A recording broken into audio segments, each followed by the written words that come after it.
Hello everyone. Today we are going to learn about the different approaches in assembly. So let's start. In the last video we have discussed about the add component. You can watch my video of add component. I'll attach the link so that you can directly jump to that video. Now we have two approaches. The very first one is regarding the top-down approach and second is regarding the bottom-up approach. Now what do you mean by top-down approach? Top-down approach means that you are going to first define the assembly and then you are just going to create the parts within the assembly within the context of that assembly. What that means. Now let's understand about the top-down approach through the model of NX.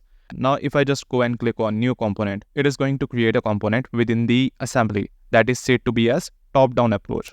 Now I'm just going to click on new component and then just click on OK. Now we are going to make the work part to the model one. Now what do you mean by make work part? Suppose if I just go to home, then go to sketch and I'm just going to draw a sketch here. Just some random sketch like this and then just click on finish. Now go to the model navigator. So this sketch is in this move component. Now if I just go to model one, just double click on this model one or just right click and then you can click on make work part like this. So we have to just make it as a work part. Now again just go to sketch and this time I'm just going to make a rectangle. So I'm just going to make a rectangle like this. Just finish this. Now just go to the part navigator of model 1. So you can see this sketch is in model 1. Now if I just go to move component, then this is sketch 0, which is the circle that is into the move component, which is the main assembly.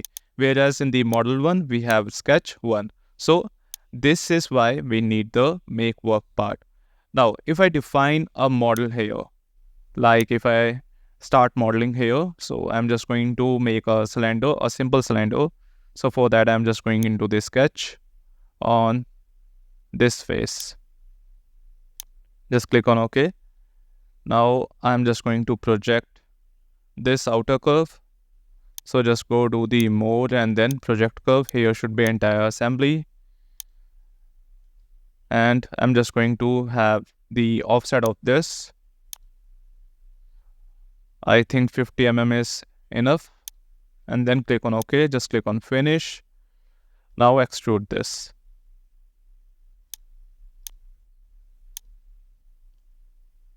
So here we have a part and I'm just going to extrude it in this direction as well. So this is how we can make the parts within the assembly. This is said to be as top-down approach. I hope top-down approach is clear to you. Let me just repeat this. We are going to define the assembly and then we are going to create the parts within the assembly using the context of that assembly, or we can say as using the references of other parts in the assembly.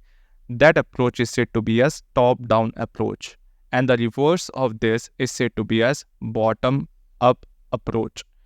Now, what is bottom-up approach? If I just go to assemblies and then just go to add component and I'm just going to call some random component into the assembly, that is said to be as bottom-up approach. That means the part has been defined earlier and then we are just going to call that particular part into the assembly. That approach is said to be as bottom-up approach. I hope both the approaches are clear to you. And this is one of the most important questions which has been asked into the interviews, and you are also going to face the same question if you are going to give the interview regarding the CAD. So that is all in this video. In the next video, we are going to learn about how to use the command of make unique. And if you have learned something new from this video, please do hit a like, share this video, and don't forget to subscribe our channel. Thank you so much.